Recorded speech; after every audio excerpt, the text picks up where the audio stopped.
I'm going to continue to read this, and then April, let me know what your thoughts are on this second half of the article. So she says the Ugandan primary school syllabus, inherited decades ago from British colonialists and never reformed, teaches that the nuclear family is the ideal model. When I thought about raising children in the West, I used to picture happy families with no more than two children seated at the dining table, surrounded by beautiful things, not worried about malaria, the distance to the well, or the smoke from firewood and cooking stoves. Now I look at women who have had to raise their children in the Western world in the nuclear family setting with fresh eyes. How have they managed for so long? We know that even as men are stepping up more to help care for their families, most of the physical and mental care workload still falls on women. Globally, women do 76% of the unpaid care work. In 2019, Oxfam's analysis showed that unpaid care work done by women across the globe was valued at $10.8 trillion. My husband and I had to accept that we were not equipped to look after our children alone. It felt unnatural. We were tired all the time, and our house was falling apart. We missed Irene, our home manager, and vowed to appreciate her more, knowing that it would cost what it would cost for us to have help with childcare in Switzerland. Unlike in Switzerland, where getting help with care is the preserve of the wealthy, the average Ugandan family can afford to hire someone to help with running the home. Even where a family might not have the money, they pay for it in kind of taking turns to look after each other's children, or communal sharing chores on busy days such as funerals and weddings, or when hosting guests.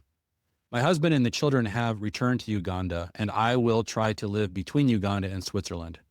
Our children will be near their grandmother and cousins, surrounded by love, neighbors, and sunshine.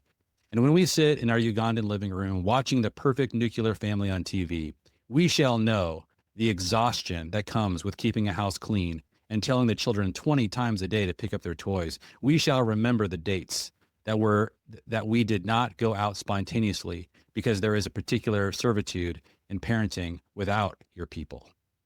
Okay.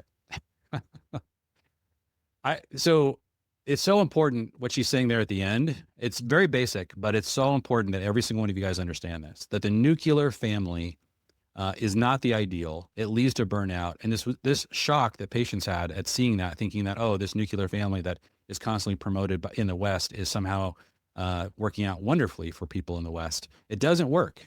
Every sociologist that studied the nuclear family has said the nuclear family was something that occurred primarily in America between 1940 and 1955. It did not pre-exist that. Before that, you had these extended family tribes. And after that, you have people attempting the nuclear family and failing. But there was a 15-year period, at least in America, post-war, that it really worked well because there was so much wealth. The suburbs were just coming online. There was very unique circumstances that caused people that were raised by much more clannish extended family to be able to have all these resources to be able to bless and create a functional nuclear family. And then the whole thing fell apart. It was always incredibly fragile. It was never going to be a long-term solution. It's not what the Bible describes at all. It's not the Proverbs 31 woman. There's not a single family that's described in that way in the Bible. You'll see everywhere in the Bible, these households or oikoses, they were large extended family units. That's what always has worked. And so it's part of what we're here to tell you guys is this ideal is broken. It doesn't work. It doesn't mean that we should blow up the family. That's what a lot of Western people are concluding. It's that we're using the wrong blueprint for the family. And so she discovered that, and she's like, all right, we're done with this. My kids are going to be raised in an extended family clan. Our grandchildren are currently being raised in an extended family clan. Every person listening to this that is building a family could choose to do the same thing with your family. And if you choose not to do that, then the fact that your family line will likely become extinguished is directly a result of that poor design of family, because it's too hard on mothers. It doesn't work. It's too hard on children. It doesn't work for them. It's too hard on fathers. It doesn't work for them. It's too easy on those who no longer have the responsibility to have children. There are all kinds of these challenges. And so we want to really emphasize the importance of this.